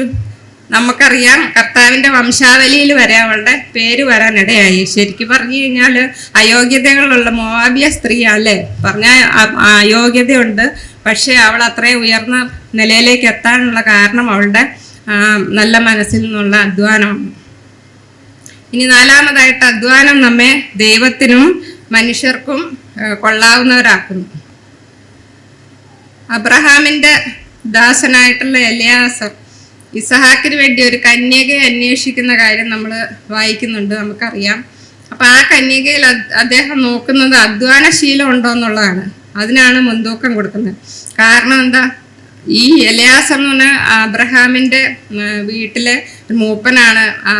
അബ്രഹാമിനുള്ളതിൻ്റെയൊക്കെ ഗൃഹവിചാരകനാണ്. എല്ലാ ഉത്തരവാദിത്തങ്ങളും അദ്ദേഹത്തിലാണ് ഉള്ളത്. അപ്പൊ അതേ ഉത്തരവാദിത്വവും കൂറും വിശ്വസ്തതയുള്ള ഒരു സ്ത്രീ ആയിരിക്കണം ഇസഹാക്കിന്റെ ഭാര്യയായിട്ട് വരുന്നത്. എന്നാൽ മാത്രമേ തൻ്റെ യജമാനന്റെ ആ കുടുംബം അതുപോലെ ഈ എലയാസർ നോക്കുന്ന അതേ ആത്മാർത്ഥത, അതേ നന്മയിൽ ആ കുടുംബം മുന്നോട്ട് പോവുള്ളൂ. അവരുടെ സമ്പത്തിനെ എല്ലാം സംരക്ഷിക്കുകയും മറ്റെല്ലാ കാര്യങ്ങളും നോക്കി നടത്തും. ഇപ്പം എത്ര ദാസീദാസന്മാരുണ്ടെന്ന് പറഞ്ഞാലും അവരെ ഒന്ന് നിയന്ത്രിക്കാനും അവരെ ഗൈഡ് ചെയ്യാനും ഒക്കെ സാമർഥ്യമുള്ള, മടിയില്ലാതെ അധ്വാനിക്കാൻ മനസ്സുള്ള ഒരു സ്ത്രീ വീട്ടിലുണ്ടെങ്കിൽ മാത്രമേ, അല്ലെങ്കിൽ എലിയാസറിനെ പോലെ ഉത്തരവാദിത്തമുള്ള ഒരാൾ വേണം. അപ്പൊ കുടുംബത്തില് വരുന്ന സ്ത്രീ പെൺകുട്ടി അങ്ങനെ ഉത്തരവാദിത്ത ബോധമുള്ള, അധ്വാനിക്കാൻ മടിയില്ലാത്തവളും ആയിരിക്കണം എന്നുള്ളതാണ് എലിയാസർ ചിന്തിച്ചത്. അപ്പൊ അതുകൊണ്ടാണ് അങ്ങനെയുള്ളൊരു ആളെ അന്വേഷിക്കാൻ കാരണം. ഉത്തരവാദിത്വവും കൂറുമുള്ള വ്യക്തികൾ ഉണ്ടെങ്കിലേ കുടുംബവും അതിലെ സമ്പത്തൊക്കെ നല്ല രീതിയിൽ ഐശ്വര്യമായിട്ട് നിലനിന്ന് പോവുള്ളൂ. ഇപ്പം ഈ ഒട്ടകത്തിനും വെള്ളം കൊടുക്കണം. ഒട്ടകം എന്ന് പറഞ്ഞാൽ എന്താ? ഒട്ടകം എന്ന് പറഞ്ഞാൽ ഈ അബ്രഹാമിൻ്റെ സമ്പത്താണല്ലേ. മൃഗസമ്പത്തൊക്കെ അല്ലേ അന്നുണ്ടായിരുന്നു. അപ്പം മൃഗസമ്പത്തിനെ കൊണ്ട് അത് അധ്വാനിക്കാനുള്ളൊരു മനസ്സിനെയാണ് ടെസ്റ്റ് ചെയ്തത്, ആഗ്രഹിച്ചത്. പക്ഷെ നമുക്ക് ചിന്തിക്കാം, ഈ മൃഗസമ്പത്തിനെ എല്ലാം പരിപാലിക്കാനുള്ളൊരു മനസ്സും നന്മയും അവളിൽ ഉണ്ടായിരിക്കണം എന്ന് എലിയാസർ ആഗ്രഹിച്ചു. എലിയാസർ എന്തിനു വേണ്ടിയിട്ടാ അധ്വാനശീലയായിട്ടുള്ള പെൺകുട്ടിയെ അന്വേഷിച്ചത്? എലിയാസറിനെ പോലെ ഒരു ദാസിയാക്കാൻ വേണ്ടിയല്ല, യജമാനത്തിയാക്കാൻ വേണ്ടിയിട്ടല്ലേ. അപ്പൊ നമ്മളുടെ വിചാരം, നമ്മളെന്തെങ്കിലും പണിയൊക്കെ ഒരു വീട്ടിൽ ചെയ്തിട്ടുണ്ടെങ്കിൽ ഞാൻ വേലക്കാരിയായിപ്പോയി, എന്നെ വേലക്കാരിയായിട്ടാണോ കാണുന്നത്, അങ്ങനെയൊക്കെയുള്ള ചിന്തകള് പലപ്പോഴും വരുന്നത്. അപ്പൊ അതല്ല, നമ്മളുടെ കുടുംബത്തിലെ ഉത്തരവാദിത്തങ്ങൾ അവനവന്റെ സ്വന്തം എൻ്റെ ഉത്തരവാദിത്തമാണെന്ന് കണ്ട് ചെയ്യുമ്പം നമ്മൾ ഒരിക്കലും ആരുടെയും വേലക്കാരിയൊന്നുമായിട്ട് മാറുന്നില്ല. അപ്പം നമ്മൾ ഇവിടെ പ്രത്യേകം ശ്രദ്ധിക്കേണ്ട ഒരു കാര്യം, ഞാൻ ഉൾപ്പെടെ ഉള്ള അമ്മമാര് പെൺമക്കളെയൊക്കെ വിവാഹം കഴിച്ച് കഴിക്കുമ്പോൾ നമ്മൾ ആഗ്രഹിക്കും, പ്രാർത്ഥിക്കും അവൾ നല്ലൊരു കുടുംബത്തിലെത്തണം, അവൾക്ക് നല്ല ഭാവി ഉണ്ടാകണം, സന്തോഷമായിട്ട് ജീവിക്കാൻ സാധിക്കണം എന്നൊക്കെ. അപ്പം അങ്ങനെ ചിന്തിക്കും പോലെ തന്നെ പ്രാധാന്യമുള്ള കാര്യമാണ് എൻ്റെ മക്കള് ഉത്തരവാദിത്ത ബോധത്തോടെ അധ്വാനിക്കാൻ മനസ്സുള്ള ഒരാളായിരിക്കണം. അവൾ ചെല്ലുന്ന വീട്ടിലെ ഉത്തരവാദിത്തങ്ങൾ ഏറ്റെടുക്കാൻ എന്ന് പറഞ്ഞാൽ വിവാഹം കഴിച്ച് അയക്കുമ്പം ആ വീട്ടിലെ പണിയെല്ലാം ചെയ്യാനുള്ള ഒരു വേലക്കാരിയായിട്ടല്ല നമ്മളാരും നമ്മുടെ പെൺമക്കളെ വിവാഹത്തിനായിട്ട് കൊടുക്കുന്നത്. അത് ആ ചെല്ലുന്ന വീട്ടിലെ അവരും ചിന്തിക്കേണ്ട കാര്യമാണ്, ഒരു വേലക്കാരിയല്ല എൻ്റെ വീട്ടിലേക്ക് വന്നിരിക്കുന്നത് എന്നുള്ളത്. അപ്പം പക്ഷേ ഉത്തരവാദിത്തങ്ങളുണ്ട്, വേല ചെയ്യാനുള്ള ഉത്തരവാദിത്വമുണ്ട്. അതൊരു വേലക്കാരിയായിട്ടല്ല നമ്മൾ ചിന്തിക്കേണ്ടതും മറ്റുള്ളവർ കാണേണ്ടതും. അപ്പം അത് നമ്മൾ സൂക്ഷിക്കേണ്ട ഒരു കാര്യമാണ്. നമ്മൾ പെൺകുട്ടികൾ ഓരോരുത്തരും ചെല്ലുന്ന ഭവനത്തിൽ, അത് ആൺകുട്ടിയാണേലും അതെ, എവിടെ ചെല്ലുന്നു, എവിടെ ദൈവമാക്കുന്നു അവിടെ ഒരു കൂറും വിശ്വസ്തതയുള്ളവരായി, കുടുംബത്തോട് ഉത്തരവാദിത്തമുള്ളവരായി ആയിരിക്കേണ്ടത് ആവശ്യമാണ്. നമ്മൾ പിന്നെ കാണുന്നത് സദൃശവാക്യം 31 നമ്മൾ കാണുന്നുണ്ട് സാമർഥ്യമുള്ള സ്ത്രീയെ പറ്റി. അവിടെ നമ്മൾ കാണുന്ന അവളുടെ വീട്ടിൽ എല്ലാവർക്കും ചുമപ്പ് കമ്പിളി ഉണ്ടല്ലോ എന്ന് പറയുന്നത്. എല്ലാവർക്കും പണ്ടത്തെ കാലത്ത് നമ്മളുടെ ഇതുപോലെ ഭാര്യയും ഭർത്താവും മക്കളും മാത്രമായിട്ട് ജീവിക്കുന്ന കുടുംബങ്ങളല്ല. ആ കുടുംബത്തിൽ ഒരുപാട് ആൾക്കാരുണ്ട്, ബന്ധുക്കളായിട്ടുള്ള എല്ലാവരും ജോയിൻറ്റ് ഫാമിലീസ് ആണല്ലോ പണ്ടൊക്കെ. അപ്പോൾ ഇവിടെ പറയുന്ന അവളുടെ വീട്ടിൽ എല്ലാവർക്കും ചുമപ്പ് കമ്പിളിയുണ്ട്, അവൾക്ക് ഹിമത്തെ ചൊല്ലി പേടിക്കാനില്ല. അപ്പം ഈ സാമർഥ്യമുള്ള സ്ത്രീ എല്ലാവരുടെയും കാര്യം നോക്കുന്നവളാണ്. അത് അവൾ ആരുടെയും ജോലിക്കാരിയോ അടിമയോ ആയതുകൊണ്ടല്ല, അത് അവളുടെ ഉത്തരവാദിത്തമാണ്. എൻ്റെ വീട്ടിൽ അവൾക്ക് കഴിവുണ്ട് കമ്പിളി നെയ്യാനുള്ള. അപ്പം ആ കഴിവ് കുടുംബത്തിലെ എല്ലാവർക്കും വേണ്ടി പ്രയോജനപ്പെടുത്തുന്ന ഒരു അവസ്ഥയാണ് നമ്മൾ കാണുന്നത്. അതുപോലെ നേരത്തെ മോളിയാൻറ്റി പറഞ്ഞപ്പം നമ്മൾ കേട്ടു, യോസഫ് നിമിത്തം പൊത്തീഫറിൻ്റെ ഭവനത്തിൽ അനുഗ്രഹം വന്നു അല്ലേ. യോസഫിനോട് കൂടെ ദൈവം ഇരുന്നുകൊണ്ട് അവൻ ചെയ്യുന്നതൊക്കെയും സാധിക്കുന്നു എന്ന് ഈ പൊത്തീഫർ കണ്ടു എന്നൊക്കെ നമ്മൾ വായിക്കുന്നുണ്ട്. അപ്പം എന്തുകൊണ്ടാണ് യോസഫ് നിമിത്തം അനുഗ്രഹം വന്നത്? യോസഫ് ആ കുടുംബത്തിൽ അവിടുത്തെ എല്ലാ കാര്യങ്ങളും നന്നായി നോക്കി നടത്തിയോണ്ടാണ്, ഏറ്റവും ആത്മാർത്ഥതയോടെ സ്വന്തം കാര്യങ്ങൾ എന്നുള്ള നിലയിൽ ഏറ്റവും ആത്മാർത്ഥതയോടും വിശ്വസ്തയോടും കാര്യങ്ങൾ ചെയ്തുകൊണ്ടാണ് ദൈവം ജോസഫിനോട് കൂടെ ഇരിക്കുകയും അവൻ ചെയ്തതൊക്കെ അനുഗ്രഹമാക്കി തീർക്കുകയും ഒക്കെ ചെയ്തത്. അപ്പം അതുപോലെ തന്നെ ശതാധിപൻ തൻ്റെ വിശ്വാസ സമൂഹത്തിന് ഒരു പള്ളി പണിത് കൊടുത്തു എന്നൊക്കെ നമ്മൾ കാണുന്നുണ്ട്. ശതാധിപൻ്റെ ദാസൻ മരിക്കാറായപ്പം കർത്താവിൻ്റെ അടുത്ത് റെക്കമെൻഡേഷനായിട്ട് വേറെ ആൾക്കാർ വരുവാണ് ശതാധിപന് വേണ്ടിയിട്ട്. അന്നേരം പറയാണ്, നീ ഇത് ചെയ്തു കൊടുക്കാൻ അവൻ യോഗ്യൻ, അവൻ ഞങ്ങൾക്കൊരു പള്ളി പണിയിച്ചു തന്നു. അപ്പം ഈ ശതാധിപൻ തൻ്റെ സമൂഹത്തോട് കൂറും വിശ്വസ്തതയും സ്നേഹമുള്ളവനായിരുന്നു, അതുകൊണ്ട് അവർക്ക് പള്ളി പണിയിച്ചു കൊടുത്തു. അതുപോലെ ഈ ദാസനെ എന്തുകൊണ്ടാണ് ഈ ശതാധിപന് ഇത്ര ഇഷ്ടം വരാൻ കാരണം? അന്നത്തെ കാലത്ത് ഇഷ്ടം പോലെ ദാസിമാരെയും ഒക്കെ കിട്ടുമല്ലോ. ഒരാൾ മരിച്ചു പോയാൽ വേറെ ഒന്നിനെ എടുക്കാമല്ലോ. അപ്പം അത് പറ്റില്ല, ഏറ്റവും പ്രിയനായ ദാസൻ എന്നാണ് പറഞ്ഞിരിക്കുന്നത്. അപ്പം എന്തുകൊണ്ടാണ് ആ ദാസൻ പ്രിയപ്പെട്ടവനായെന്ന് ചോദിച്ചാൽ, ഏറ്റവും ആത്മാർത്ഥമായിട്ട് ആ യജമാനെ സേവിച്ചൊരു ദാസനാണ്. അത് നഷ്ടപ്പെട്ടു പോയാൽ ഭയങ്കര നഷ്ടമാണ് യജമാനെ. അപ്പം അതുകൊണ്ടാണ് ശതാധിപൻ ആഗ്രഹിച്ചത് കർത്താവിന് സൗഖ്യം കൊടുക്കണമെന്ന്. അപ്പം ഇവിടെ നമ്മൾ മനസ്സിലാക്കുന്ന കാര്യം, സ്വന്തം കുടുംബത്തിലുള്ളവരോട്, സഭയോട്, ജോലി സ്ഥലത്ത് എല്ലായിടത്തും നമ്മൾ കൂറും ആയിരിക്കണം. എന്നാൽ അത് നമ്മളെ ആ പ്രവൃത്തികൾ, ആ അധ്വാനം നമ്മെ മനുഷ്യരുടെയും ദൈവത്തിൻ്റെയും മുമ്പാകെ കൊള്ളാകുന്നവരാക്കും. അതുകൊണ്ട് ചിലപ്പം മറ്റുള്ളവർ ചെയ്യേണ്ട കാര്യങ്ങൾ നമ്മൾ ചെയ്യേണ്ടി വന്നു കഴിഞ്ഞാൽ നമ്മൾ പെറുപെറുക്കേണ്ട ആവശ്യമല്ല. സഭയിലും ഭവനത്തിലൊക്കെ നമുക്ക് നിയമങ്ങളുണ്ട്. ഓരോ ദിവസവും ലിസ്റ്റൊക്കെ ഇട്ടിട്ടുണ്ട്, പാത്രം കഴുകേണ്ട ആരാന്നും കുക്കിംഗ് ആരാന്നൊക്കെ. അപ്പോൾ ഒരു ദിവസം ആ ലിസ്റ്റിലുള്ളവർ വന്നില്ല, നമ്മൾ ചെയ്യേണ്ടി വന്നു കഴിഞ്ഞാൽ നമ്മൾ കിടന്നുകൊണ്ട് അസ്വസ്ഥരാകേണ്ട ആവശ്യമൊന്നുമില്ല അല്ലേ. കർത്താവിനോടും സഭയോടുമുള്ള സ്നേഹം നിമിത്തം നമ്മൾ അധ്വാനിക്കാൻ മനസ്സുള്ളവരായിരിക്കണം. കാരണം അത് ദൈവത്തെ മഹത്വപ്പെടുത്താനുള്ള ഒരു അവസരമാണ്. കർത്താവിനോടുള്ള സ്നേഹവും കൂറും സഭയോടുള്ള വിശ്വസ്തതയൊക്കെ കാണിക്കാനുള്ള അവസരമാണ്. നിയമങ്ങൾ എപ്പോഴും എന്തിനു വേണ്ടിയിട്ടാ? കുടുംബത്തിൻ്റെയും സഭയുടെയൊക്കെ അനുഗ്രഹത്തിന് വേണ്ടിയിട്ടല്ലേ. ഇപ്പൊ കുടുംബത്തിലെ എല്ലാവരും കഴിച്ച പാത്രം അവരവർ കഴുകണം, ശരിയാ. അപ്പോൾ ഒരു ദിവസം ഒരാൾക്ക് തിരക്കായിട്ട് ഇട്ടേച്ച് പോയാൽ വൈകുന്നേരം അയാൾ വരുന്നോടം വരെ ആ പ്ലേറ്റ് അവിടെ വെച്ചുകൊണ്ടിരിക്കേണ്ട കാര്യമില്ല. നമുക്ക് നമ്മുടെ നല്ല മനസാക്ഷിയിൽ അവർ ചെയ്യേണ്ടതാണെങ്കിലും നമ്മൾ ചെയ്തു എന്ന് ഓർത്ത് നമ്മൾ മോശക്കാരൊന്നും ആകുന്നില്ല. അഞ്ചാമതായിട്ട്, പിന്നെ നേരത്തെ ഞാൻ പറഞ്ഞു, ഈ ചെയ്യുന്നതിനൊക്കെയുള്ള പ്രതിഫലം പണമായിട്ടോ നമ്മൾ കാണത്തക്ക നിലയിലൊന്നും ആയിരിക്കില്ല നമുക്ക് കിട്ടുക. ചിലപ്പോൾ അത് നമ്മളിലുള്ള പല ദുസ്വഭാവങ്ങളും മാറ്റി ദൈവം നമ്മളെ നല്ല സ്വഭാവമുള്ളവരാക്കുന്നതായിരിക്കും. നമ്മളുടെ അഹങ്കാരം മാറ്റി, നമ്മളുടെ മടി മാറ്റി, നമ്മളുടെ ഈഗോ മാറ്റി അങ്ങനത്തെ സ്വഭാവങ്ങളൊക്കെ മാറ്റി നമ്മളെ നല്ലവരാക്കുന്നതായിരിക്കും ചിലപ്പോൾ ചില അധ്വാനങ്ങൾ. അതായിരിക്കും ചിലപ്പോൾ അതിൻ്റെ റിസൾട്ട് എന്ന് പറയുന്നത്. അഞ്ചാമതായിട്ട് ഇന്നത്തെ നമ്മുടെ അവസ്ഥയെപ്പറ്റി നമുക്കൊന്ന് ചിന്തിക്കാം. 1 തിമോത്തിയോസ് 1:18-19 നമുക്ക് വായിക്കാം. 1 തിമോത്തിയോസ് 1:18-19. നീ വിശ്വാസവും നല്ല മനസാക്ഷിയുള്ളവനായി അവയെ അനുസരിച്ച് നല്ല യുദ്ധസേവ ചെയ്യുക. ചിലർ നല്ല മനസാക്ഷി തള്ളിക്കളഞ്ഞിട്ട് അവരുടെ വിശ്വാസ കപ്പൽ തകർന്നുപോയി.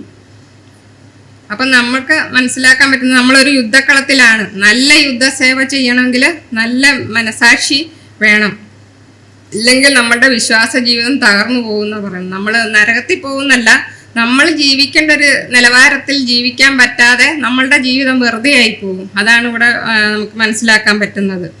അപ്പോൾ 2 തിമോത്തിയോസ് 3:1-5 വരെയുള്ള വാക്യങ്ങൾ വായിക്കുമ്പം അവിടെ നമ്മൾ കുറേ മോശം സ്വഭാവങ്ങൾ കാണുന്നുണ്ട് മനുഷ്യരുടെ. അന്ത്യകാലത്ത് ദുർഘട സമയങ്ങൾ വരുമെന്നറിയുക.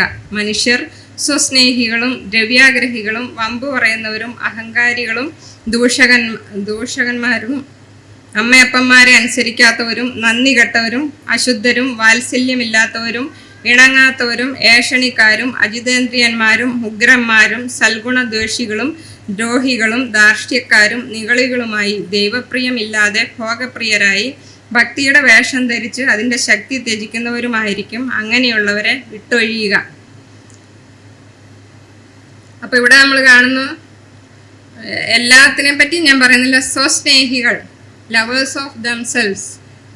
അവനവനോട് മാത്രമേ സ്നേഹമുള്ളൂ, സ്വന്തം കാര്യങ്ങൾ മാത്രം നോക്കുക, മറ്റുള്ള ആരുടെ കുറിച്ചും യാതൊരു ബോധവും ഇല്ല, സ്വന്തമായിട്ടുള്ള എല്ലാ കാര്യങ്ങളും നേടിയെടുക്കാനൊക്കെ നല്ല മിടുക്കുക, അവനവനോട് മാത്രം സ്നേഹം. അത് അവസാന കാലത്തിൻ്റെ ലക്ഷണമായിട്ടാണ് ഇവിടെ പറയുന്നത്.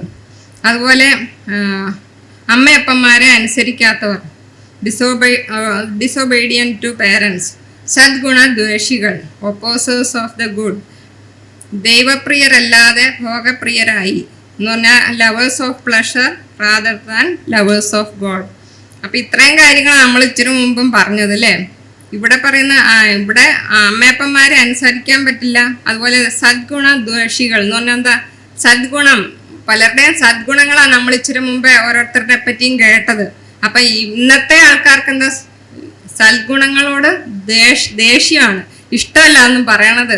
അവരങ്ങനെ നല്ലവരായിരുന്നു, ഇവരിങ്ങനെ ചെയ്തു, അവരെത്ര നല്ല, നമ്മളങ്ങനെ ആകണം എന്നൊന്നും പറഞ്ഞു കഴിഞ്ഞാൽ ആർക്കും ഇഷ്ടമല്ല. നല്ല ഗുണങ്ങളോടൊക്കെ ഇഷ്ടമില്ലായ്മ, ദേഷ്യം, അങ്ങനെ ചെയ്യാൻ, അതാ നല്ലത്, ഇത് ചെയ്യുന്നൊന്നും പറഞ്ഞാൽ അതൊന്നും നല്ല കാര്യങ്ങളൊന്നും താല്പര്യമില്ലാത്ത മനുഷ്യർ. അതുപോലെ ദൈവപ്രിയരല്ലാതെ ഭോഗപ്രിയരായി, ലവേഴ്സ് ഓഫ് പ്ലഷർ. അതാണ് നേരത്തെ നമ്മൾ പറഞ്ഞത്, സുഖം അന്വേഷിക്കുക, പണി അധ്വാനിക്കാൻ മനസ്സില്ലാതെ സുഖമായിട്ട് ജീവിക്കാനുള്ളൊരു ഇഷ്ടം. പിന്നെ 7-ാം വാക്യത്തിൽ നമ്മൾ ഇങ്ങനെ കാണുന്നു, എപ്പോഴും പഠിച്ചിട്ടും ഒരിക്കലും സത്യത്തിൻ്റെ പരിജ്ഞാനം പ്രാപിപ്പാൻ കഴിയാത്ത പെണ്ണുങ്ങൾ എന്ന് കാണുന്നു. അപ്പം നമ്മളിങ്ങനെ ചിന്തിക്കുമ്പോൾ നമ്മളൊക്കെ ഇഷ്ടംപോലെ ദൈവവചനം കേൾക്കുന്ന ആളുകളാണ്. പക്ഷേ ഈ കേൾക്കുന്നതിനനുസരിച്ചുള്ളൊരു ഗുണോ ജീവിത രീതികളൊന്നും പലപ്പോഴും വിശ്വാസികളുടെ ജീവിതത്തിലും മക്കളുടെ ജീവിതത്തിലൊന്നും നമ്മൾ കാണുന്നില്ല. അപ്പം ഇവിടെ പറയുന്ന അങ്ങനെയുള്ളവരെ വിട്ടൊഴിയുക എന്നാണ് പൗലോസ് അപ്പോസ്തലൻ പറയുന്നത്. ഈ സമൂഹത്തിലുള്ള ആളുകളെ പറ്റിയാണ്, അവരെ വിട്ടൊഴിയാനാണ് പറയുന്നത്. പക്ഷേ ഇപ്പം ഇങ്ങോട്ടാ വിട്ടൊഴിയണം? ഇപ്പം സഭയിലും കുടുംബത്തിലും എല്ലാം ഇതേ സ്വഭാവമുള്ള ആളുകളാണ് നിറഞ്ഞിരിക്കുന്നത്. അപ്പം നമ്മൾ എങ്ങോട്ട് വിട്ടൊഴിഞ്ഞ് എങ്ങോട്ട് മാറി നിൽക്കേണ്ടത്? കുടുംബത്തിൽ നോക്കിയാലും ഇതൊക്കെ തന്നെ, സ്വസ്നേഹികൾ, അമ്മയപ്പന്മാരെ അനുസരണമില്ലാത്തവർ, ലവേഴ്സ് ഓഫ് പ്ലഷർ. അങ്ങനെ നോക്കുമ്പോൾ എങ്ങോട്ട് വിട്ടൊഴി, എന്താ ചെയ്യേണ്ടതെന്നുള്ള ഒരു കൺഫ്യൂഷനിൽ നമ്മളായിപ്പോവും അല്ലേ. അപ്പോൾ എന്ന് പറഞ്ഞാൽ എല്ലാവിധ ദോഷവും, ഈ ലോകത്തിലെ എല്ലാവിധ ദോഷവും നമ്മളിലേക്ക് വന്ന് തീർന്നിട്ടുണ്ട്. അപ്പം നമ്മൾ വഞ്ചിക്കപ്പെട്ടു പോയി. ശരിക്കും നമ്മളുടെ ഈ തലമുറ വഞ്ചിക്കപ്പെട്ടു പോയി. നമ്മൾ വായിക്കുന്നുണ്ട്, സാത്താൻ ഹവ്വയെ ഉപായത്താൽ ചതിച്ചതുപോലെ. തെറ്റാണെന്നുള്ള ഒരു തോന്നൽ പോലും ഇല്ല, ഇങ്ങനെ നാച്ചുറലായിട്ട് അങ്ങനെ അങ്ങ് ആയിപ്പോവാണ്. അപ്പം നമ്മൾ എന്നിട്ട് പാടും, നിന്നതല്ല നാം, ദൈവം നമ്മെ നിർത്തിയതാണെന്നല്ലേ. കമന്നടിച്ച് വീണ് കിടന്നുകൊണ്ടാണ് പാടുന്നത്. പക്ഷെ അത് തിരിച്ചറിയുന്നില്ല, നിൽക്കുകയെന്നാണ് പിന്നെയും പറയുന്നത്. അപ്പം അത് നമ്മൾ തിരിച്ചറിയണം. സാത്താൻ നമ്മളെ വഞ്ചിച്ചു, നമ്മൾ തെറ്റിപ്പോയി. ക്രിസ്തു എന്ന പാറയിൽ കർത്താവ് നമ്മളെ നിർത്തി, നമ്മളെ വീണ്ടെടുത്ത് ക്രിസ്തുവിനെ പോലെ ജീവിക്കാൻ, ഈ ലോകത്തിൽ വേർപാടോടെ ജീവിക്കാൻ, ജ്ഞാനത്തോടെ ജീവിക്കാൻ, ജീവനും ഭക്തിക്കും ആവശ്യമായതെല്ലാം ദൈവവചനത്തിൽ കൂടെ നമുക്ക് തന്ന് നമ്മളെ ക്രിസ്തു എന്ന പാറമേൽ നിർത്തിയതായിരുന്നു. പക്ഷെ കർത്താവ് നമ്മളെ ഇറക്കി വിട്ടല്ല, നമ്മൾ ഭോഗപ്രിയരായി, ലവേഴ്സ് ഓഫ് പ്ലഷർ, സ്വസ്നേഹികളായി നമ്മളിങ്ങ് പോന്നു. നമ്മുടെ മക്കളും പോകുന്നു. അപ്പം നമ്മളത് തിരിച്ചറിയണം, നമ്മൾ മാനസാന്തരപ്പെടണം. അപ്പം ഞാനിങ്ങനെ ചിന്തിക്കുകയാണ്, ഞാൻ നേരത്തെ പറഞ്ഞല്ലോ, ആദ്യത്തെ പ്രാവശ്യം വീട്ടിൽ വന്നവർക്ക് വിളമ്പി കൊടുക്കാൻ എനിക്ക് നല്ല ഉത്സാഹമായിരുന്നു, സന്തോഷമായിരുന്നു. വളരെ ആത്മസംതൃപ്തിയോടെ നിറഞ്ഞ മനസ്സോടെ കർത്താവിനെന്ന പോലെ അത് ചെയ്തു. പക്ഷേ ഒറ്റ ദിവസം വേറൊരു വീട്ടിൽ ചെന്ന് അവർ കാണിച്ചത് കണ്ടപ്പോഴത്തേക്കും മനസ്സ് മാറിപ്പോയി അല്ലേ, എൻ്റെ ആ സ്വഭാവം അപ്പടി അങ്ങ് മാറിപ്പോയി. അപ്പം അങ്ങനെയാണെങ്കിൽ നമ്മുടെ മക്കൾ ജനിച്ചപ്പം മുതലേ ഈ ലോകത്തിൻ്റെ രീതികൾ, അവരുടെ കൂടെ പഠിക്കുന്നവരുടെ, ജോലി സ്ഥലത്തുള്ളവരുടെ എല്ലാ രീതികളും അവരുടെ മൂല്യങ്ങളൊക്കെ കണ്ടും കേട്ടുമാണ് വളരുന്നത്. അപ്പം അവരെത്രയധികം തെറ്റിപ്പോകും, നമ്മൾ ഓരോരുത്തരും എത്ര ഈസി ആയിട്ട് നമ്മൾ തെറ്റിപ്പോകും എന്നുള്ള കാര്യം നമ്മൾ ഓർക്കണം. തെറ്റിപ്പോകുന്നല്ല, നമ്മൾ തെറ്റിപ്പോയിട്ടുണ്ട് പലതിലും, നമ്മളുടെ ജീവിത മൂല്യങ്ങളിൽ എല്ലാം നമ്മൾ തെറ്റിപ്പോയിട്ടുണ്ട്. നമ്മളുടെ ചിന്താഗതികളെയൊക്കെ നമുക്ക് ശ്രദ്ധിച്ച് കഴിയുമ്പോൾ നമുക്കത് മനസ്സിലാകും. അപ്പം ആദ്യം ഈ യെശയ്യാ പ്രവാചകൻ പറഞ്ഞു, അവരുടെ കുറ്റം, ഇവരങ്ങനെയാണ്, അവരിങ്ങനെയാണ്. അതെല്ലാം കഴിഞ്ഞ് തിരിച്ച് സ്വന്തമായതിലേക്ക് നോക്കിയപ്പോഴാണ് പറയുന്നത്, അയ്യോ ഞാൻ അരിഷ്ട മനുഷ്യൻ. അപ്പം ആ യെശയ്യാവ് കണ്ട പോലെ ഒരു ദർശനം നമ്മൾ ഓരോരുത്തരും, നമ്മളുടെ മക്കളും എല്ലാം കണ്ടാൽ മാത്രമേ നമുക്ക് രക്ഷയുള്ളൂ. ഞാൻ അരിഷ്ട മനുഷ്യനായിപ്പോയി, എൻ്റെ ജീവിതം തെറ്റിപ്പോയി, എനിക്ക് ഞാൻ കർത്താവ് നിർത്തിയിടത്തൊന്നും അല്ല ഞാൻ ഇപ്പം നിൽക്കുന്നതെന്നുള്ള ആ ചിന്തയും തിരിച്ചറിവും വന്നാൽ മാത്രമേ നമുക്ക് രക്ഷപ്പെടാൻ സാധിക്കുകയുള്ളൂ. ഇന്നത്തെ പ്രവണതകൾ നമുക്കെല്ലാവർക്കും അറിയാവുന്ന, പെൺകുട്ടികൾ പറയും വിവാഹം വേണ്ട, അതുപോലെ കടിക്കുന്ന പട്ടീനെ വില കൊടുത്ത് മേടിക്കണം, ഭർത്താവിനെ പറ്റി പറയുന്ന കടിക്കുന്ന പട്ടി. അപ്പം നമ്മൾ സ്ത്രീധനമൊക്കെ കൊടുത്ത് കടിക്കുന്ന പട്ടീനെ മേടിച്ചിട്ട് കടിയും കൊണ്ടിരിക്കാൻ, അങ്ങനെ കല്യാണം കഴിക്കുന്നില്ലെന്ന്. അപ്പം അതുപോലെ തന്നെ നമ്മൾ എന്താ ചെയ്യേണ്ടത്, എല്ലാത്തിനെ കുറിച്ചുമുള്ള മാർഗനിർദ്ദേശം നമുക്ക് യൂട്യൂബിൽ നിന്നും ഫേസ്ബുക്കിൽ നിന്നും അവിടെ നിന്നെല്ലാം നമുക്ക് കിട്ടുന്നത്. അതുകൊണ്ട് ആൾക്കാർ പറയും ജോലി നേടണം, സ്വന്തം കാലം നിൽക്കണം, നമുക്ക് ആരെയും ആശ്രയിക്കാതെ നമുക്കൊരു നിലയും ഇതാക്കണം. അതുപോലെ ഗ്രാൻഡ് പാരൻസ് ആയിരുന്നു പണ്ട് കൊച്ചുമക്കളെയൊക്കെ നോക്കി സ്നേഹത്തോടെ ഉപദേശിച്ച്, അപ്പനും അമ്മയ്ക്കും തിരക്കായിരുന്നു, അപ്പം ഉപദേശിച്ച് നല്ല നിലയിലാക്കിയായിരുന്നത്. എത്ര നാൾ നോക്കണം ഗ്രാൻഡ് പാരൻസ് പിള്ളേരെ നോക്കുവാണെങ്കിൽ? ഒരു 3, 4, 5, 6 കൊല്ലം മതി. അത് കഴിയുമ്പോഴത്തേക്ക് അതുങ്ങൾ സ്വന്തം കാലം നിൽക്കാറാവുക, പിള്ളേർ അവരുടെ കാര്യം തന്നെ നോക്കുക. അപ്പം ആ ഒരു ചെറിയ പ്രായത്തിൽ ഗ്രാൻഡ് പേരൻസ് ഭക്തരായിട്ടുള്ളവരുണ്ടെങ്കിൽ ഉപദേശിച്ചൊക്കെ നോക്കുവാണെങ്കിൽ ഈ മക്കൾ കൈവിട്ടു പോകാതെ കുറേയൊക്കെ നല്ലൊരു ഉപദേശത്തിലൊക്കെ വളർന്നു വരാൻ ഇടയാകും. ഡേ കെയറിലും അവിടെ ഇവിടെയൊക്കെ കൊണ്ട് വിട്ട് അവിശ്വാസികൾ നോക്കുന്നേക്കാളും നല്ലതാണ്. നമ്മൾ ജോലിക്ക് പോവുകയാണെങ്കിൽ നമ്മുടെ പേരൻസ് മക്കളെ നോക്കുവാണെങ്കിൽ അത് നല്ല കാര്യം. പക്ഷെ ഇന്ന് യൂട്യൂബൊക്കെ എടുത്ത് നോക്കിയാൽ നിങ്ങൾ കഷ്ടപ്പെട്ട് നിങ്ങളുടെ മക്കളെ വളർത്തി, ഇനി അവരുടെ മക്കളെ നിങ്ങളുടെ നോക്കി നിങ്ങളങ്ങനെ നിൽക്കേണ്ട കാര്യമില്ല. നിങ്ങളുള്ള കാശൊക്കെ എടുത്ത് കറങ്ങാനൊക്കെ അതൊക്കെ നല്ല കാര്യമാണ്, കറങ്ങാനും ഒക്കെ പോകണം. പക്ഷെ നമുക്കൊരു ഉത്തരവാദിത്വം ദൈവം നമ്മളെ നോക്കാൻ, പിള്ളേരെ അവരുടെ കാരണവന്മാർ തന്നെ നോക്കുന്നതാണ് നല്ലത്. ഇനി നോക്കേണ്ടി വന്നാലത്തെ കാര്യം മാത്രമാണ് ഞാൻ പറയുന്നത്. പ്രായമായി കഴിയുമ്പോൾ നമുക്ക് എൻജോയ് ചെയ്യാം, നമുക്ക് കറങ്ങാൻ പോകാം, അതിനകത്തൊന്നും തെറ്റൊന്നും ഉണ്ടെന്നല്ല ഞാൻ പറയുന്നത്. പക്ഷേ ഇതൊക്കെ നമ്മളെ ഉപദേശിക്കേണ്ടത് ആരാ? നമുക്ക് നമ്മുടെ സാഹചര്യം വെച്ചും നമ്മളുടെ ബുദ്ധി വെച്ചും ഒക്കെ ആലോചിച്ച് തീരുമാനങ്ങൾ എടുക്കാമല്ലോ. ഈ യൂട്യൂബിലും അവിടെ ഇവിടെയൊക്കെ അവിശ്വാസികളും ദൈവം ഇല്ലെന്ന് പറയുന്നവരൊക്കെ പറയുന്നത് കേട്ടോണ്ട് നമ്മൾ നമ്മുടെ ജീവിതത്തെ നയിക്കേണ്ട ഒരാവശ്യമില്ല. അപ്പം അവരൊക്കെ നമ്മളുടെ ജീവിതത്തെ കൺട്രോൾ ചെയ്യുന്നതാണ് നമ്മൾ കാണുന്നത്. അപ്പം നമുക്കുള്ള ഉപദേശം എവിടെ നിന്നാണ് നമ്മൾ സ്വീകരിക്കേണ്ടത്? നമ്മൾ തെറ്റിപ്പോകാതിരിക്കണമെങ്കിൽ ദൈവത്തിൽ നിന്നും ദൈവത്തിൻ്റെ വചനത്തിൽ നിന്നും വേണം നമ്മൾ ഉപദേശം പ്രാപിക്കാൻ. അപ്പം അത് നമ്മൾ ഏറ്റവും സൂക്ഷിക്കേണ്ട കാര്യമാണ്, അല്ലെങ്കിൽ നമ്മുടെ വിശ്വാസ കപ്പൽ തകർന്നു പോകും. അപ്പം നമ്മൾ എത്രയും വേഗം മാനസാന്തരപ്പെടേണ്ട ആവശ്യമുണ്ട്. 1 യോഹന്നാൻ 2:15 നമ്മൾ ഇങ്ങനെ വായിക്കുന്നു, ലോകത്തെയും ലോകത്തിലുള്ളതിനെയും സ്നേഹിക്കരുത്. ഒരുവൻ ലോകത്തെ സ്നേഹിക്കുന്നുവെങ്കിൽ അവനിൽ പിതാവിൻ്റെ സ്നേഹമില്ല. അപ്പം ആ കാര്യം ഓർക്കണം. നമ്മൾ ദൈവത്തെ സ്നേഹിച്ച് ദൈവത്തിൻ്റെ വചനത്തിലേക്ക് തിരിയാണ് നമുക്ക് വേണ്ടി. അപ്പം ഞാൻ ഇത്രയേ പറഞ്ഞുള്ളൂ. ഒരു മെഴുകുതിരി കത്താതിരുന്നാൽ ആ തിരി കൊണ്ട് എന്താ ഒരു പ്രയോജനമുള്ളത്? ഒരു പ്രയോജനമില്ല അല്ലേ? അത് കത്തുമ്പം പക്ഷെ ഉരുകി തീരുമായിരിക്കും, പക്ഷെ പ്രയോജനമുള്ള ഒരു ജീവിതമാണ് കത്തുമ്പം മെഴുകുതിരിയുടെ കൊണ്ട് ഉണ്ടാകുന്നത്. അതുപോലെ ഒരു ഇരുമ്പായുധം അത് വെറുതെ വെച്ചോണ്ടിരുന്നു കഴിഞ്ഞാൽ അത് തുരുമ്പെടുത്ത് പോവുള്ളൂ. പക്ഷെ അത് ഉണ്ടാക്കി എന്തിനാന്ന് വെച്ചാൽ അതിൻ്റെ ഉപയോഗം നിറവേറിയാലേ ആ ഇരുമ്പായുധം ഉണ്ടാക്കിക്കൊണ്ടുള്ള പ്രയോജനം വരുന്നുള്ളൂ. അപ്പം അങ്ങനെ നമ്മളെ ദൈവം സൃഷ്ടിച്ചു, നമുക്ക് ഒരുപാട് കപ്പാസിറ്റിയും നമുക്ക് കഴിവുകളും ടാലന്റുകളെല്ലാം തന്നാണ് ദൈവം നമ്മളെ സൃഷ്ടിച്ചിട്ടുള്ളത്. അപ്പം അത് വെറുതെ ഇരുന്ന് ഇങ്ങനെ സമയം കളയാതെ നമുക്ക് ദൈവം തന്നിട്ടുള്ള എല്ലാ കഴിവുകളും ശക്തിയും ഉപയോഗിച്ച് കർത്താവിനും സഭയ്ക്കും ഒക്കെ വേണ്ടിയിട്ട് നമ്മൾ അധ്വാനിക്കേണ്ട ആവശ്യമുണ്ട്. അതുപോലെ നമ്മൾ പിശാചിൻ്റെ വഞ്ചനയെ തിരിച്ചറിഞ്ഞ് നമുക്ക് മാനസാന്തരപ്പെടേണ്ട ആവശ്യമുണ്ട്.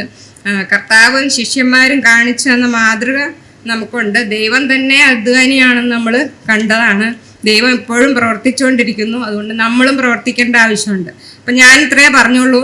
ബൈബിളിൻ്റെ വീക്ഷണത്തിൽ അധ്വാനം, അതുപോലെ രണ്ടാമത് കർത്താവിൻ്റെയും ശിഷ്യന്മാരുടെയും മാതൃക, 3 അധ്വാനം അനുഗ്രഹം വരുത്തുന്നു, 4 അധ്വാനം നമ്മെ ദൈവത്തിനും മനുഷ്യർക്കും കൊള്ളാവുന്നവരാക്കുന്നു. പിന്നെ നമ്മളുടെ ഇന്നത്തെ അവസ്ഥയെക്കുറിച്ചാണ് ചിന്തിച്ചത്. അപ്പോൾ ഈ അധ്വാനത്തിന് സ്വർഗത്തിലും ഭൂമിയിലും അനുഗ്രഹമുണ്ട്. സ്വർഗത്തിൽ ചെല്ലുമ്പോൾ അല്ല അനുഗ്രഹം, ഇവിടെ നമുക്ക് അതിൻ്റെ അനുഗ്രഹമുണ്ട്. അനുഗ്രഹം കിട്ടിയിട്ടുണ്ട്, നമ്മൾ പലതും തിരിച്ചറിഞ്ഞിട്ടില്ല. അപ്പോൾ ദൈവം വിശ്വസ്തനാണ്. നമ്മൾ ചെയ്യുന്ന ഓരോ അധ്വാനത്തിനും റിസൾട്ടുണ്ട്. അപ്പം ഞങ്ങളെ കുടുംബമായിട്ട് ഓർത്ത് പ്രാർത്ഥിക്കണം. കർത്താവ് തന്നിട്ടുള്ള കൃപയ്ക്കനുസരിച്ച് അധ്വാനിക്കാൻ, കർത്താവിൻ്റെ നാമത്തെ മഹത്വപ്പെടുത്താൻ ദൈവം ഇടയാക്കണം. ഞങ്ങളെ ഓർത്ത് പ്രാർത്ഥിക്കണം എന്ന് അപേക്ഷിച്ചുകൊണ്ട് നിർത്തുന്നു. ദൈവനാമത്തിന് മഹത്വം ഉണ്ടാകും.